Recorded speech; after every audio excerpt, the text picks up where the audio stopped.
नमस्कार मंडळी, मी अश्विनी. तुमचे स्वागत आहे अश्विनीज किचनमध्ये. आज आपण इथे आगळी वेगळी भाजी बनवणार आहोत. तर नाक मुरडणारी पण ही भाजी आवडीने खातील. तर ही भाजी कशी बनवायची आणि त्याची योग्य ते टिप्स आणि पद्धत मी तुम्हाला इथे सांगणार आहे.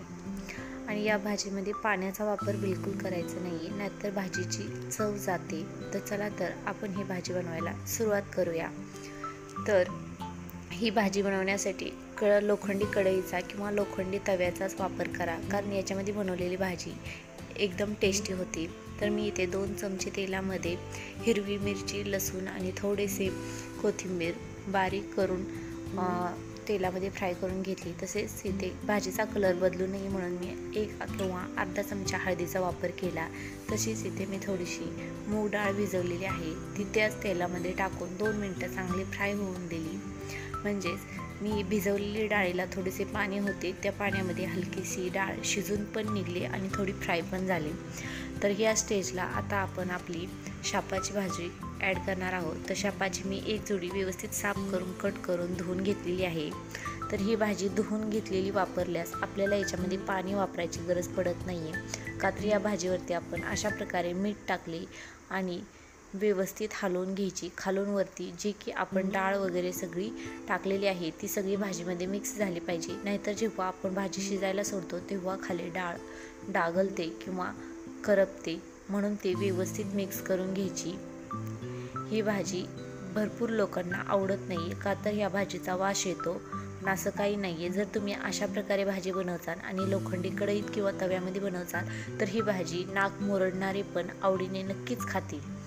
तर मी आता इथे ही भाजी झाकून ठेवलेली आहे, कारण ही 2 ते 3 मिनटं झाकून ठेवली तर याला लगेच खालून पाणी सुटायला चालू होते. मी तुम्हाला दाखवते हे किती छान प्रकारे याला पाणी सुटलेले आहे. त्याच्यामुळे एक्स्ट्रा पाणी टाकायची गरज लागत नाही आहे. याच पाण्यामध्ये जर तुम्ही भाजी शिजवली तर ती खायला अत्यंत टेस्टी आणि परफेक्ट बनते.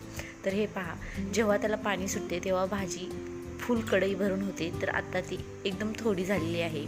त्याला व्यवस्थित एकदा मिक्स करून आणखी त्याला 5 ते किंवा 3 ते 4 मिनटं व्यवस्थित शिजू द्या. ह्या भाजीला आपल्याला जास्तही शिजवायचे नाही आहे, का तर जास्त शिजवली ती खाण्याची मज्जाच जाते. तर या स्टेजला तुम्ही कच्च्या शेंगदाण्याचा कुट्टा टाकू शकता. मी इथे भाजलेल्या शेंगदाण्याचा 2 ते 3 चमचे कुट्टा टाकून घेतलेला आहे आणि व्यवस्थित मिक्स करून घेतलेली आहे. तुम्हाला जर हिरवी मिरची नको असेल तर तुम्ही इथे तुकडे करून हिरवी मिरची किंवा लाल चटणीचा वापर करू शकता. ही भाजी व्यवस्थित मिक्स करून झाल्यानंतर शेंगदाण्याचा कुट्टा तो भाजीमध्ये व्यवस्थित अब्झॉर्ब व्हावा म्हणून मी आणखी 2 मिनटं झाकण ठेवून शिजू देणार आहे. मग आता याच्यापेक्षा जास्त भाजी मी शिजवणार नाही. तर हे पाहू शकता, याला आणखीही पाणी सुटलेले आहे.